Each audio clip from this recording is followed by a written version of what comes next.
자, 21번입니다. 무효인 법률행위에 해당하는 것은 4번이죠. 그죠? 이렇게 되네요. 그죠? 사회질서 위반한 조건이 붙은 법률행위. 조건이 반사회적이면 조건만 무효인 것이 아니라 법률행위 전체가 다 무효니까 답은 4번이죠.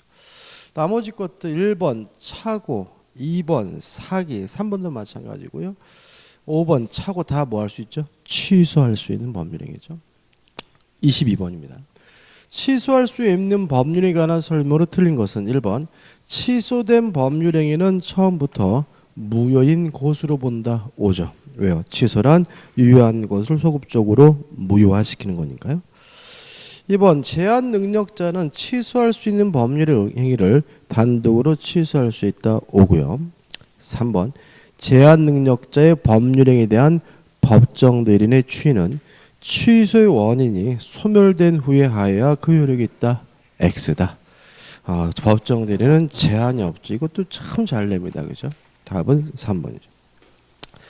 4번 제한 능력자가 취소의 원인이 소멸한 후에 이의를 보류하지 않은 채 채무 일부를 이행했다면 법정 추인인 것이니까 추인한 것으로 본다. 맞는 지문이고요. 5번 취소할 수 있는 법률 상대방이 확정된 경우 그 취소는 상대방에 대한 의사표시로 하여야 한다. 물론 맞는 질문이죠. 23번입니다. 물권적 청구권에 관한 설명으로 옳은 것인데 이것도 참 특이한 문제인 것 같아요. 제가 봤을 때는요. 예를 들어서 소유권을 이유로 반환을 청구할 수 있고 방해 배제를 청구하는 것은 당연히 뭐죠? 물권적 청구권이겠죠. 근데 만약에 반환을 청구하고 방해 배제를 청구하고 나서 별도로 불법 행위를 원인으로 손해배상을 청구하거나 또는 이러한 비용에 대해서 비용 상환을 청구한다면 이거는 뭐죠? 채권이죠. 동의하시나요? 그죠? 다시 말하면 내 물건 가져갔을 때 돌려다오. 이건 뭐죠? 물권적 청구권이지만 그로 인한 손해배상을 청구하거나 비용 상환을 청구하는 것은 물권적 청구권이 아니라 뭐죠? 채권적 청구권입니다. 따라서 1번 소유자는 물권적 청구권에 의하여 방해 제거 비용 또는 방해 예방 비용을 청구할 수 없다. 맞는 지문이 됩니다. 이게 1번이 답이에요. 왜냐하면 제거 비용이나 예방 비용은 물권적 청구권이 아니라 뭐죠? 채권적 청구권이기 때문에 참 특이하게 그러니까 이것도 생각하지도 못한 건데 이렇게 나오니까 또 많이 틀리신 것 같아요. 1번이 답이죠. 그 다음에 2번 불법 원인으로 물건을 급유한 사람. 그러면 상대방에게 소유권이 넘어가죠. 다시 말하면 첩계약을 하면서 아파트를 주기로 하면 불법 원인 급여니까 반환받지 못하고요. 그 소유권도 누구에게요? 첩에게 기속된다는 것이 판례 입장이므로 원칙적으로 소유권에 기하여 반환 청구를 할 수 있다. X가 되고요.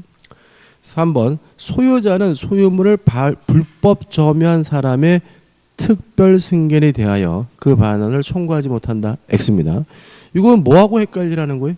점유권과 헷갈리라는 거죠. 그러니까 점유권의 경우에는 선의의 특별 승계에게 뭐하지 못해요? 행사하지 못하지만 소유권은 그런 제한은 없어요. 4번 소유권에 기한 방해 제거 청구권은 현재 계속되고 있는 방해 원인과 함께 방해의 결과를 제거를 내용으로 한다. X입니다. 원인까지 제거를 청구할 수는 없습니다. 5번 소유권에 의한 물권적 청구권이 발생한 후에는 소유자가 소유권을 상실하더라도 그 청구권을 행사할 수 있다. X입니다. 왜냐하면 소유권을 상실하면 더 이상 물권이 없고요. 물권이 없는 사람은 더 이상 물권도 청구권 행사할 수가 없죠. 따라서 옳은 것은 1번이 답이고 좀 주의하셔야 될 것 같아요. 24번입니다. 점유자와 회복자의 관계에 관한 설명으로 틀린 것은 1번 점유자가 과실을 수취했다면 통상의 필요비를 청구하지 못하고요. 2번이 답이죠. 멸실 훼손에 대해서 선의 이고 앤드 자주 점유여야 현존 이익 배상이죠. 따라서 악이라면 자주든 뭐든 간에 전부에 대해서 배상해 줘야 되므로 답은 뭐죠? 2번이 되는 거죠. 3번 악의 점유자는 과실 수취권이 없습니다. 따라서 수취한 과실 돌려줘야 되고요. 이자를 붙이고 또 지연 손해금까지 지급해야 되고요. 4번 유익비는 가액의 증가가 현존한 경우에만 청구할 수가 있고요. 5번 자 유익비에 대해서는 법원이 상환기간을 허용할 수 있거든요. 근데 유치권은 변제기가 도래해야지만 성립하죠. 따라서 만약에 법원이 상환기간을 허용했다면 아직 변제기가 도래하지 않은 것이므로 뭘 행사할 수 없어요? 유치권을 행사할 수가 없고요. 따라서 5번은 맞는 지문이고 틀린 지문은 2번이 되는 거죠. 답은 2번입니다. 25번입니다. 공동 소유에 관한 설명으로 옳은 것은 1번이 답입니다. 당연한 거죠. 다시 말하면 분할 금지 특약은 5년 넘지 않는 범위 내에서 할 수 있고요. 물론 뭐 할 수 있죠? 갱신하는 거 가능합니다. 답은 1번이죠. 2번 합유의 특징이죠. 지분을 처분하려면 합유자 전원의 동의가 필요하고요. 비법인 사단, 법인 아닌 사단의 소유 형태는 총유고요. 가장 중요한 특징은 총유물에 관한 모든 사항, 총유물에 관한 보존행위도 단독으로 하는 것이 아니라 사원총회 결의를 거쳐야 되죠.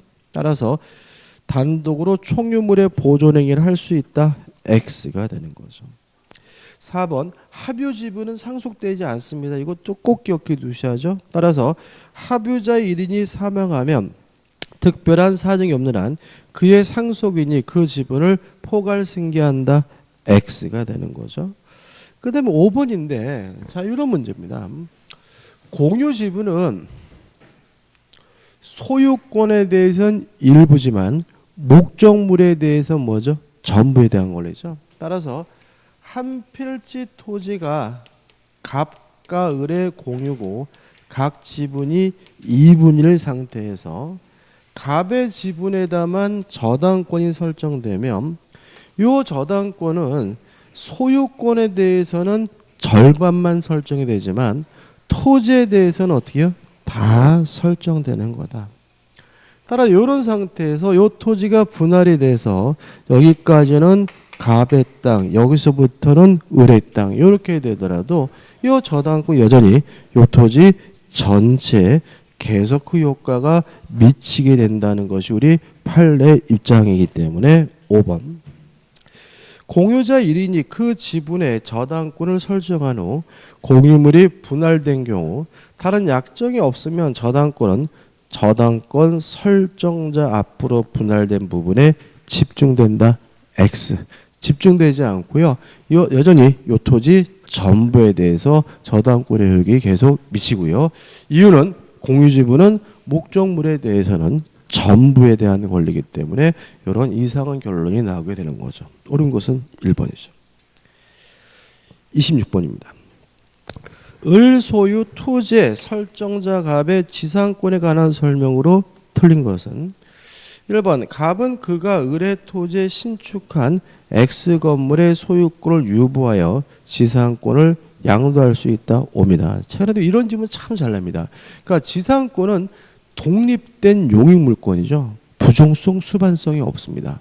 따라서 건물을 판다 그래서 지상권이 자동으로 쫓아가는 것도 아니고요. 지상권만 따로 분리해서 뭐죠? 팔 수도 있는 거기 때문에 1번은 맞는 질문이고 조심하셔야 됩니다. 2번 갑의 권리가 법정 지상권이에요. 기본적으로 뭐죠? 무상인 거죠. 따라서 지루에 관한 협의나 법원의 지루의 결정이 없으면 을은 지루 연체를 주장하지 못한다. 맞는 질문이 되겠죠. 3번 지루를 연체한 갑이 병에게 지상권을 양도한 경우 을은 지루 약정이 등기된 때에만 연체 사실을 병에게 대항할 수 있다. 맞죠? 다시 말하면 무상의 원칙이므로 치료 지급을 가지고 제3자에게 대항하려면 뭐가 필요하죠? 등기가 필요합니다. 4번 을의 토지를 양수한 정은 갑의 을에 대한 지료 연책을 합산하여 2년의 지료가 연체되면 지상권 소멸을 청구할 수 있다. X. 자기가 소유하고 있는 기간 동안 몇 년 치어야 됩니까? 2년 치어야 된다. 다시 말하면 을이 못 받은 돈과 자기가 못 받은 돈과 합산해서 2년치가 되더라도 소멸 청구할 수 없다는 것이 우리 판례 입장이므로 틀린 것은 4번이 되는 거죠. 5번 갑이 무에게 지상권을 목적으로 하는 저당권을 설정한 경우 치료 연체를 원인으로 한 을의 지상권 소멸 청구는 무에게 통지한 후 상당한 기간이 경과함으로써 효력이 생기다. 맞는 지문이고요. 5번 지문도 최근에 좀 잘 내는 것 같아요. 다시 말하면 지금 지상권에다가도 뭐가 설정될 수 있냐면 저당권이 설정될 수 있고요. 그럼 만약에 지상권이 소멸하게 되면 저당권도 뭐하게 돼요? 소멸되게 되니까 만약에 지상권이 지료 연체를 이유로 소멸 청구가 이루어졌다면 그것을 저당권자에게 뭘 해야 돼요? 통지한 후에 상당한 기간이죠. 상당한 기간이 돼야 소멸로서 저당권자에게 대항할 수 있다라고 규정을 두고 있으니까 맞는 질문이고 다시 한번 읽어볼게요. 갑이 무에게 지상권을 목적으로 하는 저당권을 설정한 경우 치료 연체를 원인으로 하는 을의 지상권 소멸 청구는 무에게 통지한 후 어떻게 해요?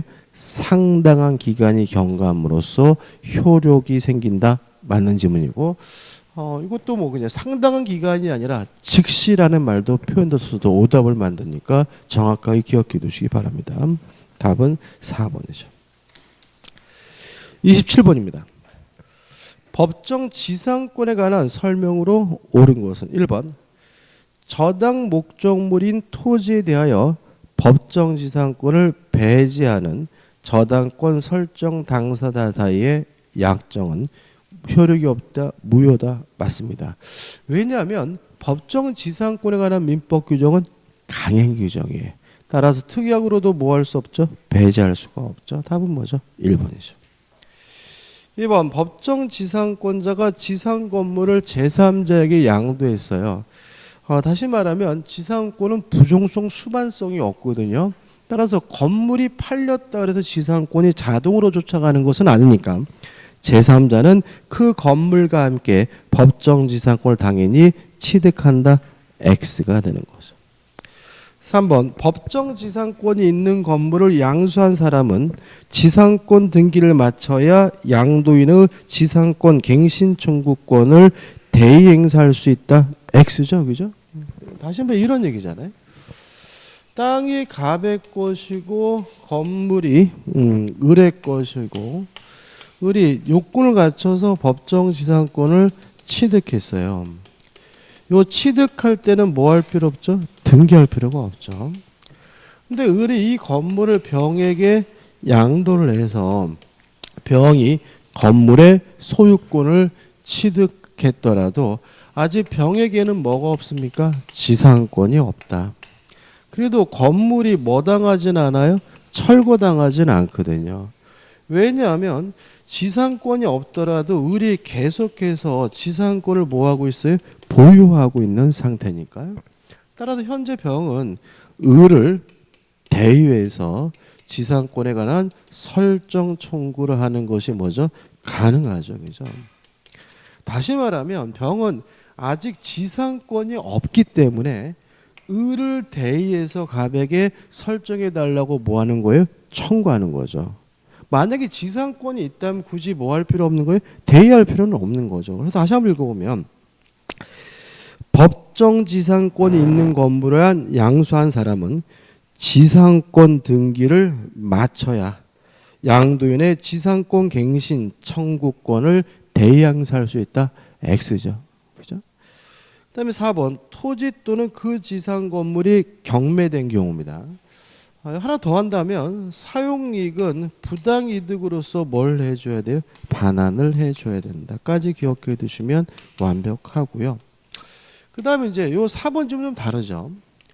땅이 갑의 것이고 건물이 을의 것이고 을이 토지에 대해서 지상권, 임차권이 있는 상태에서 요 건물에다만 저당권이 설정되면 저당권 효력이 어디에도 미칩니까? 지상권에도 미치고 임차권에도 미치거든요.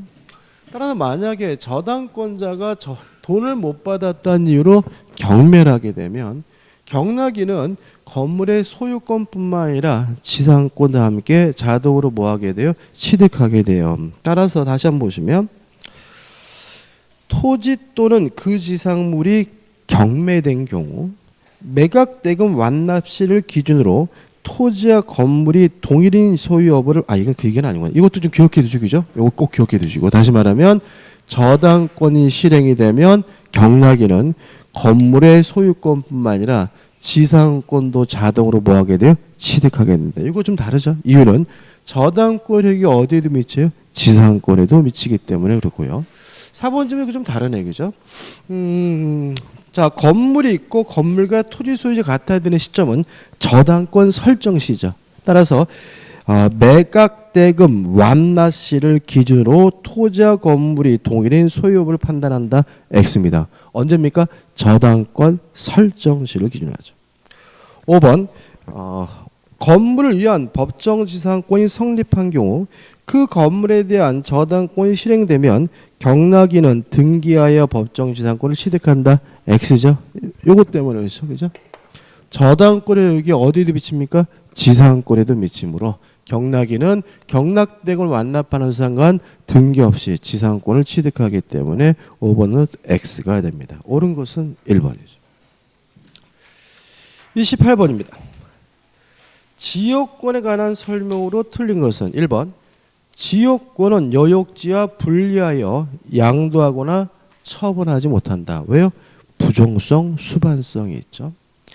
2번 공유자에 이르는 다른 공유자의 동의 없이 지역권을 설정할 수 없고요. 3번 소유권에 의한 소유물 반환 충구권에 관한 규정은 지역권에 준용된다. 이게 X예요. 왜 그럴까요? 지역권은 스스로 점유하지 못하는 권리이기 때문에 뭐가 없죠? 반환 충구권이 없죠. 따라서 지역권은 방해 제거와 방해 예방만 청구할 수 있고요. 반환 충구권 행사할 수가 없기 때문에 답은 뭐죠? 3번이 되는 거죠. 4번 통행지역권을 주장하는 사람은 통행으로 편익을 얻는 요역지가 있음을 증명해야 될 것이고요. 5번 자기 소유 토지의 도로를 개설하여 타인에게 영구적으로 사용하도록 약정하고 대금을 수령하는 것은 일반적으로 지역권 설정에 관한 합의로 볼 수가 있겠죠. 답은 3번이 됩니다. 29번입니다. 갑은 을과의 계약에 따라 을 소유 구분 건물 202호, 202호 전체를 수리하는 공사를 완료했어요.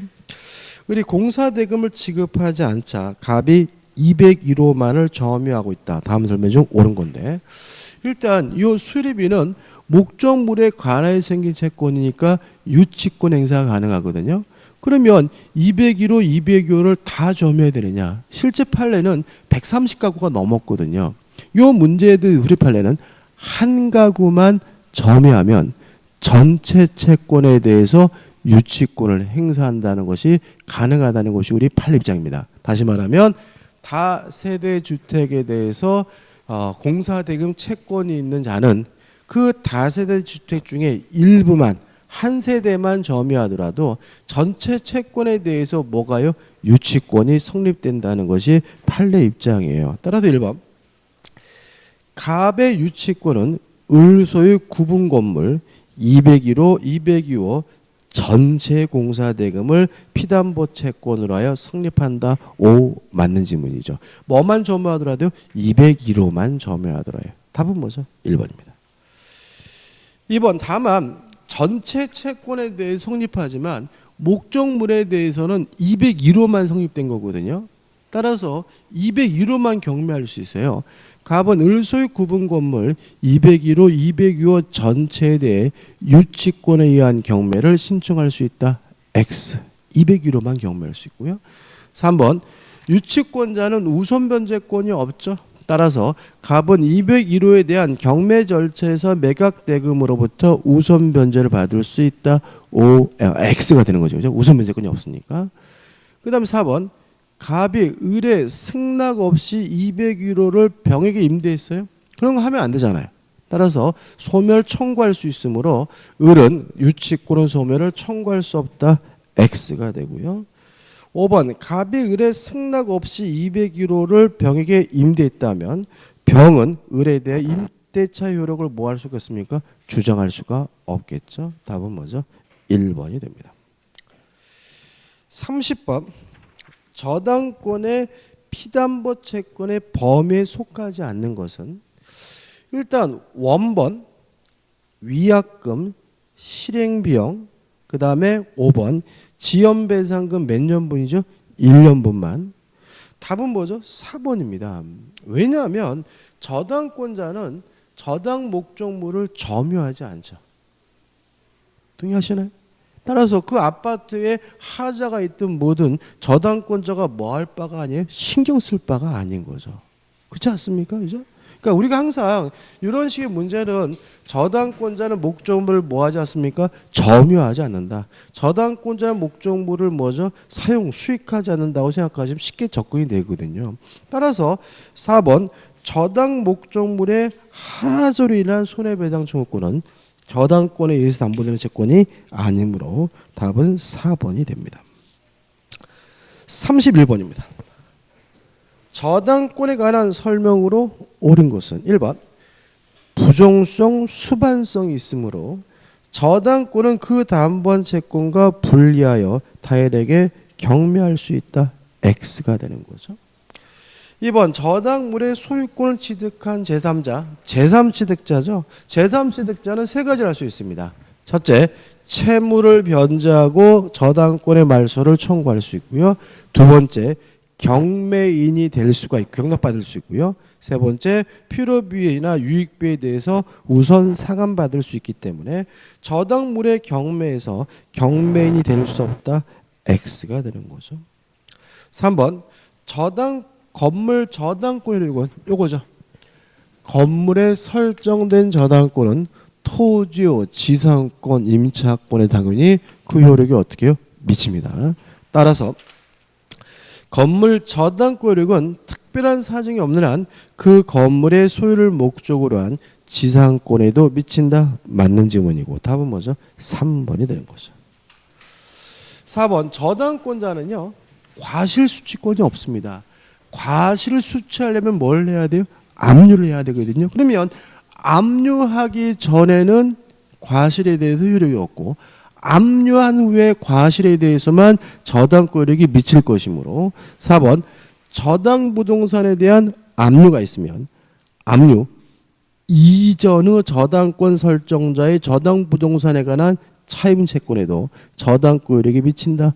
X가 되는 거죠. 5번 제3취득자는 우선 필요비 유익비에 대해서 우선 변제 받을 수 있으므로 5번도 X가 됩니다. 넘기셔가지고 32번입니다. 동시이해 항변권에 관한 설명으로 옳은 것은 1번. 자, 이것도 저번 주 비슷한 거 했던 것 같은데 원래 채무가 동시항변권이면 손해배상 채권도 뭐죠? 동시항변권. 원래 채권이 유치권이면 손해배상 채권도 유치권이기 때문에 1번. 동시이행관계에 있는 쌍방의 채무. 그럼 원래 채무가 동시이행관계라는 얘기거든요. 어느 한 채무가 이행불능이 되어 손해배상 채무로 바뀌는 경우 동시이행항변권은 소멸한다는 질문은 X가 되는 거죠. 2번 임대차 종료 보증금을 반환받지 못한 임차인은 동시이행항변권에 기하여 임차 목적물을 점유하는 경우. 그러면 적법한 점유죠. 위법한 점유가 아니니까 불법 점유로 인한 손해배상 책임을 진다. X가 되는 거죠. 3번 동시 이해 항변권이 재판에서 문제가 되는 경우에는 주장해야 되거든요. 따라서 동시 이해 항변권은 당사자의 주장이 없어도 법원이 직권으로 고려할 사항이다. X가 되고요. 4번 동시 이해 항변권이 인정이 되면 일부 승소 판결 내지는 상환 급부 판결이 내려집니다. 상환 급부 판결 같은 의미, 너도 주고 너도 이행해라라는 의미에서 일부 승소 판결이나 상환 급부 판결이 내려지기 때문에 4번 채권자의 이행 청구 소송에서 채무자가 주장한 동시 이행 항변이 받아들여진 경우 채권자는 전부 패소 판결을 받게 된다. X죠. 일부 승소 판결을 냅니다. 5번 선이행 의무자입니다. 자, 선이행 의무자는 원칙적으로 동시항변권이 없죠. 다만 상대방에게 이행이 곤란한 현저한 사유가 있거나 또는 이행 주체 중 상대방의 이행기가 도래한 경우에도 선이행 의무자는 동시이행 항변권이 인정되므로 선이행 의무자가 이행을 지체하는 동안에 상대방의 채무 외 번제기가 도래한 경우 특별한 사정이 없는 한 쌍방의 의무는 동시이행 관계가 된다. 맞는 질문이고 답은 뭐죠? 5번이 되는 거죠. 33번입니다. 민법상 계약 성립에 관한 설명으로 틀린 것은 1번 커피 자판기를 설치하는 것도 청약이니까 청약은 불특정 다수인을 상대로 할 수 있다. 5점. 모든 의사표시는 상대방에게 도달된 후에는 철회하지 못하므로 2번 청약은 특별한 사정이 없는 한 철회하지 못한다. 맞는 질문이죠. 격지자 간의 계약의 성립 시기는 승낙을 발신한 때이므로 3번 격지자 간의 계약은 다른 의사표시가 없으면 승낙의 통지를 발송한 때 성립한다. 5점. 자, 모든 의사표시는 발신 후 도달하기 전에 표의자가 사망하거나 제한 능력자가 되더라도 아무런 영향을 미치지 않으므로 4번도 뭐죠? 맞는 질문이죠. 5번 청약자가 청약에 대해 일정한 기간 내 이의를 제기하지 않으면 승낙한 것을 본다. 무효입니다. 이것도 많이 했죠. 그죠? 승낙은 승낙자의 자유고요. 청약자가 제한할 수가 없습니다. 이런 것들은 무효고 아무런 뜻이 없는 것이니까 이의 없이 그 기간이 지나면 당연히 그 계약은 성립한다는 질문은 X고요. 답은 5번이 됩니다. 34번입니다. 갑은 자신의 토지를 을에게 팔고 중도금까지 수령하였으나 그 토지가 공용 수용되는 바람에 을에게 소유권을 이전할 수 없게 되었다. 다음 설명 중 옳은 거죠. 자, 그러면 후발적 불능이죠. 그 다음에 수용당한 것이니까 채무자에게도 아무런 고의, 과실도 없고요. 또 채권자에게도 아무런 고의, 과실이 없으니까 누가 위험을 부담하는 겁니까? 채무자가 부담합니다. 채무자가 누구죠? 매도인이죠. 결론은 뭐예요? 쌍방 모두 이행할 필요가 없다. 이게 결론이거든요. 따라서 2번이 답이죠. 쌍방 모두 이행할 필요 없는 거니까 1번 을은 매매 계약을 해지하고 전보배상을 청구할 수 있다. X. 그 다음에 3번 이행한 것이 있다면 돌려받아야 되겠죠. 따라서 지급한 중도금을 부당이득으로 반환 청구할 수 없다. X죠. 채무불이행이 아니기 때문에 후발적 불능이죠. 원시적 불능이 아니기 때문에 4번 계약체결상 과실책임을 청구할 수는 없고요. 5번 매매대금을 지급했다라서 수용보상금 자체 을에게 기속되는 것도 아닙니다. 답은 뭐죠? 2번이 되는데 왜 그러냐면 쌍방 모두 이행할 필요가 없고 이행한 것이 있다면 부당이득으로서 반환을 청구할 수가 있는데 만약에 이행한 것을 돌려받기 어려운 경우에는 뭐가 인정이 되죠? 대상 청구권이 인정이 되죠. 뭐가요? 대상 청구권. 따라서 준 돈 돌려달라 부당이득 반환을 청구할 수 있고요. 여의치 않다면 그 부동산 대신 수용보상금이라도 대신 달라고 넘겨할 수 있는 뭐가요? 대상 청구권이 인정되기 때문에 2번 을은 갑의 수용보상 청구권의 양도를 청구할 수 있다. 이게 뭐죠? 만든 지문이고 답이 됨을 주의하시기 바랍니다. 35번입니다. 제3자를 위한 계약에 관한 설명으로 틀린 것은 1번 제3자가 하는 수익의 의사표의 상대방은 낙약자겠죠. 3번 채무 불이행이 있다면 요약자나 낙약자는 계약을 해지할 수 있고요. 이때 제3자는 보호 대상으로서 뭐가 아닙니까? 제3자가 아니기 때문에 전혀 보호받지 못하죠. 4번 원상회복은 계약의 당사자인 요약자와 낙약자가 해야 되므로 수익자는 원상회복 청구권이 없다. 맞는 질문이고 5번 수익자는 계약의 당사자가 아니기 때문에 스스로 해지할 수도 없고 취소할 수도 없다. 맞겠죠. 답은 뭐죠? 2번입니다. 2번 낙약자는 기본관계, 이 기본관계 우리가 뭐라 그랬죠? 보상관계라고 했죠. 보상관계에 의한 항변으로 제3자에게 대항할 수 없다. X입니다. 다시 말하면 갑이 을에게 이행하지 않으면 을은 동시 이행 항변권을 제3자 수익자에게도 행사하는 것이 가능하기 때문에 답은 뭐죠? 2번이 되는 거죠. 36번입니다. 계약 해지에 관한 설명으로 틀린 것은 1번 매도인의 책임 있는 사유로 이행불능이 되면 할 수 없어서 못하는 것이니까 최고할 필요 없죠. 따라서 매수인은 최고 없이 계약을 해지할 수 있다. 맞네요. 2번 계약의 합의해제죠. 합의해제는 채무불이행이 아니기 때문에 손해배상을 청구할 수 없다. 맞는 질문이죠. 3번 해제된 후에도 착오를 이유로 취소하는 것이 가능하죠. 이것도 참 반복적이죠. 3번 읽어볼까요? 매도인이 매매계약을 적법하게 해제하였더라도 매수인은 계약 해지 효과로 발생하는 불이익을 면하기 위하여 착오를 원인으로 그 계약을 취소할 수 있다. 맞는 질문이 되겠죠. 4번 계약 상대방이 수인이에요. 자, 당사 여러 명이면 전원에서 전원으로 해야 되거든요. 따라서 특별한 사정이 없는 한 그중 1인에 대하여는 할 수가 없으니까 1인에 대하여 한 계약의 해제는 효력이 없다. 5 맞는 질문이죠. 답은 5번입니다.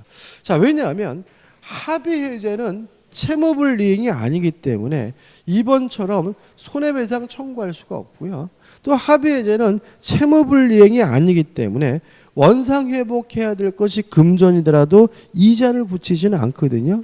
따라서 5번 매도인은 다른 약정이 없으면 합의 해제로 인하여 반환할 금전에 그 받은 날로부터 이자를 가산하여야 할 의무가 있다. X가 되고요. 답은 뭐죠? 5번이 됩니다. 37번입니다. 우리가 이제 오늘 동영모사 마지막이죠, 그죠?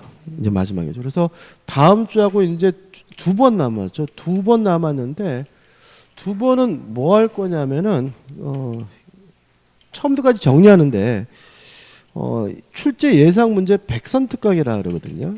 그러니까 나올 만한 문제를 100문제를 뽑아가지고 정리를 할 거예요. 근데 여러분들이 보시면 지금 우리가 동영 모의고사 문제는 제가 될 수 있으면 우리가 본 문제집에서 없는 문제를, 그죠? 없는 문제를 드리려고 제가 노력을 많이 했어요.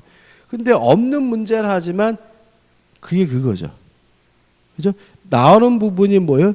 정해져 있고 반복적이라는 걸 느끼시나요? 그죠? 그래서 민법은 참 다행스럽게도 나올 만한 부분이 정해져 있는 과목입니다. 그래서 100문제 정도를 풀면 충분히 그 문제가 꼭 나온다는 얘기가 아니라 나올 부분을 다 뭐 할 수 있냐면 점검할 수가 있어요. 그래서 우리 민법은 참 다행히 나올 만한 부분이 뭐예요?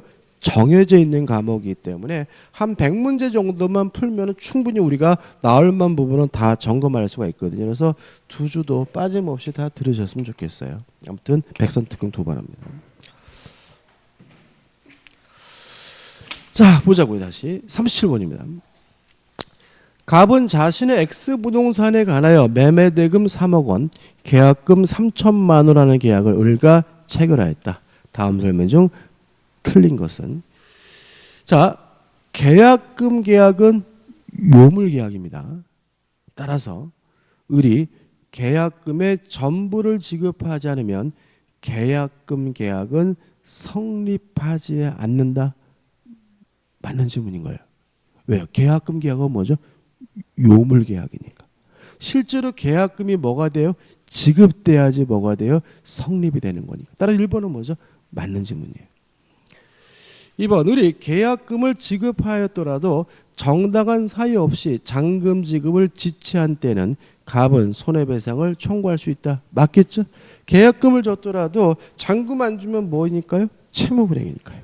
3번, 갑과 을 사이의 매매 계약이 무효이거나 취소되더라도 계약금 계약의 효력은 소멸하지 않는다. X죠. 왜요? 계약금 계약은 뭐예요? 종된 계약이죠. 그래서 매매 계약이 무효면 계약금도 뭐죠? 무효고, 매매 계약이 취소가 되면 계약금 계약도 뭐가 돼야 돼요? 취소가 되니까 틀린 것은 뭐죠? 3번이 되는 거죠. 4번, 을이 갑에게 지급한 계약금의 3천만 원은 증약금으로서의 성질을 가진다. 맞죠? 모든 계약금은 증약금적 성질은 공통된 성질이니까요.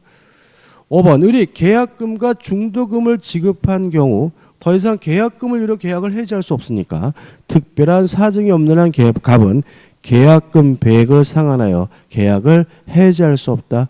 맞는 질문이죠. 답은 뭐죠? 3번입니다. 38번입니다. 을 명의로 소유권 이전 등기 청구권 보존의 가등기가 맞춰진 갑 소유의 X 건물에 대하여 병이 경매를 신청하여 그 경매 절차에서 매각대금을 완납한 정명의로 X 건물의 소유권 이전 등기가 맞춰졌고 매각대금이 병에게 배당되었다. 다음 설명 중 틀린 거죠. 1번, X 건물 자체에 하자가 있는 경우 정은 갑에게 하자 담보 책임을 물을 수 없다. 맞아요. 왜요? 경매의 경우에는 물건의 하자에 대해서는 담보 책임 물을 수 없다. 뭐에 대해서만요?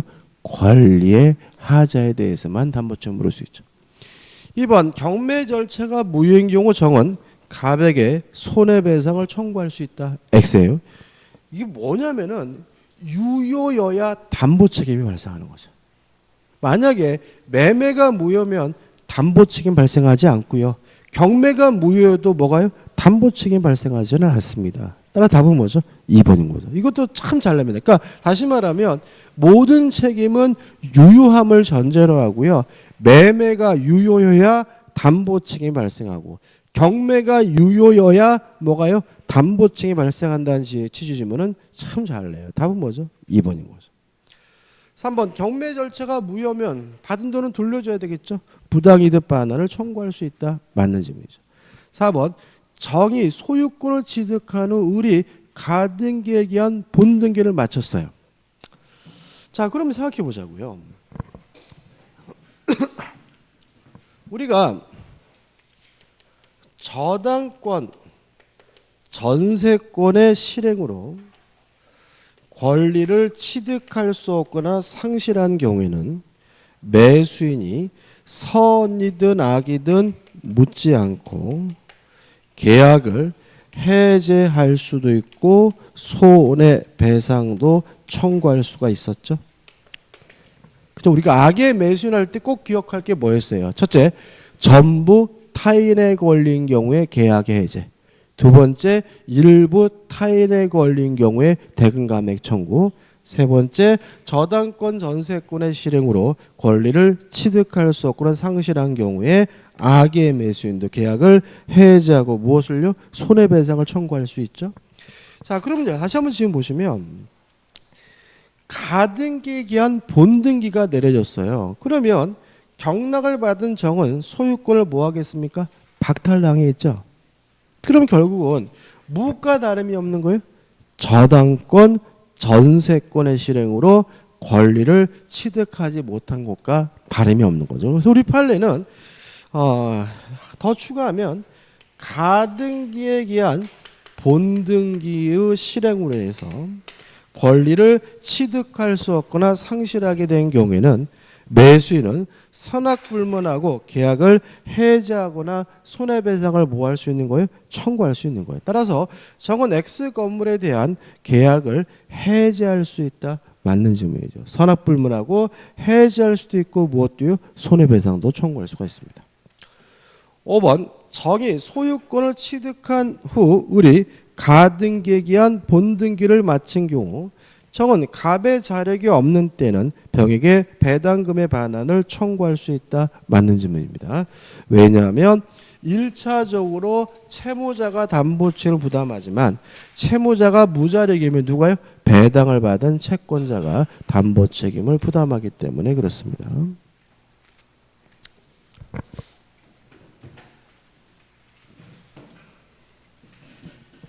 정리를 한번 다시 한번 해볼까요? 출제가 좀 있어 보이는데요.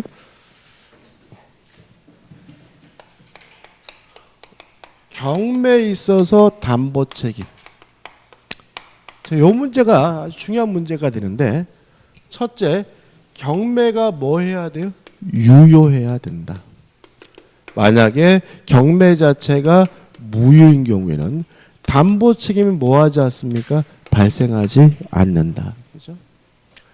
두 번째, 1차적으로는 매도인인 채무자가 담보 책임을 부담하지만 죄송합니다. 이것도 하면 안 되겠다. 그죠?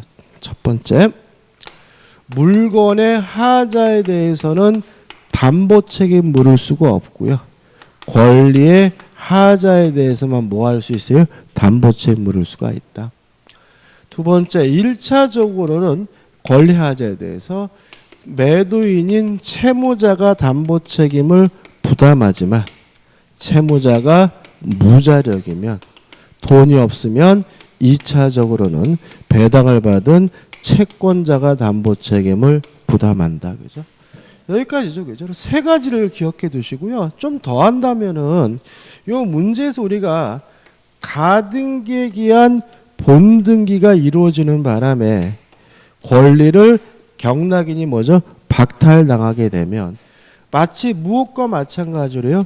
저당권, 전세권의 실행으로 권리를 박탈당한 경우와 마찬가지이므로 이때는 매수인이 선악불문하고 계약을 해지할 수도 있고 무엇도요? 손해배상도 청구할 수가 있다. 같이 기억해 두시면 완벽할 것 같네요. 그죠? 문제가 참 좋으네요. 39번입니다. 갑 소유 X 토지를 건물 소유의 목적으로 임차인은 갑의 동의 없이 병에게 전대하였다. 다음 설명 중 틀린 것은 1번 을과 병사의 전대차 계약은 유효합니다. 동의가 없었다 하더라도. 다만 자신의 권리를 병이 갑에게 대항할 수가 없으므로 2번 갑은 임대차 계약이 종료되지 않으면 X토지의 불법 점유를 이유로 병에게 차임 상당의 부당이득 반환을 청구할 수 없다. 맞는 질문입니다. 왜 그러냐면 3번도 읽어보세요. 3번. 갑은 임대차 계약이 존속하는 동안에도 X토지의 불법 점유를 이유로 병에게 차임 상당의 손해배상을 청구할 수 없다. 맞는 질문입니다. 다시 말하면 2번과 3번 합쳐서 갑과 을 간의 임대차 계약이 아직도 유효한 상태라면 차임은 누가 줘야 되죠? 을이 줘야 되는 거죠. 따라서 임대차 계약을 해지하지 않는 한 임대차 계약이 아직 유효한 상태에서는 병에게 손해배상을 청구하거나 부당이득 반환은 뭐 할 수는 없습니까? 청구할 수는 없습니다. 3번 만약 을이 X토지에 신축한 건물의 보존 등기를 마친 후 정이 X토지의 소유권을 취득하였다면 을은 정에게 건물 매수 청구권을 행사할 수 없다. X입니다. 자, 왜냐하면 만약에 을이 X토지에 신축한 건물에 대해서 보존 등기를 했다면 뭘 갖게 됩니까? 대항력을 갖게 되고요. 따라서 새로운 소유자인 정에게 뭐 할 수 있어요? 대항할 수 있고 지상물 매수를 청구하는 것이 가능하기 때문에 답은 4번이 되는 거죠. 5번 만약 을이 X토지에 신축한 건물의 소유권을 임대차 종료 전에 무에게 이전하였다면 을은 더 이상 건물의 소유자가 아니니까 을의 건물 매수 청구권이 인정되지 않는다. 맞는 질문이겠죠. 40번입니다. 임대인과 임차인 사이 약정으로 유효한 것은이죠. 일단 임대차에 관한 민법 규정은요. 편면적 강행 규정입니다. 따라서 임차인에게 불리한 특약은 무효예요. 뭐를 빼고요? 비용 상한 청구권만 빼고요. 다시 말하면 임차인의 비용 상한 청구권에 관한 민법 규정만 임의 규정이고 나머지 규정은 뭐죠? 편면적 강행 규정이고 따라서 임차인에게 불리한 특약은 무효거든요. 근데 1번 보시면 임대인의 동의 없이 임차권을 양도할 수 있도록 하는 약정은 임차인에게 불리한 것이 아니라 뭐죠? 유리하기 때문에 무효가 아니라 뭐죠? 유효한 거죠. 답은 뭐죠? 1번이죠. 나머지 것들은 다 임차인에게 불리한 특약으로서 허용되지 않습니다. 자, 오늘 여기까지입니다. 오늘 수고 많으셨습니다. 고맙습니다.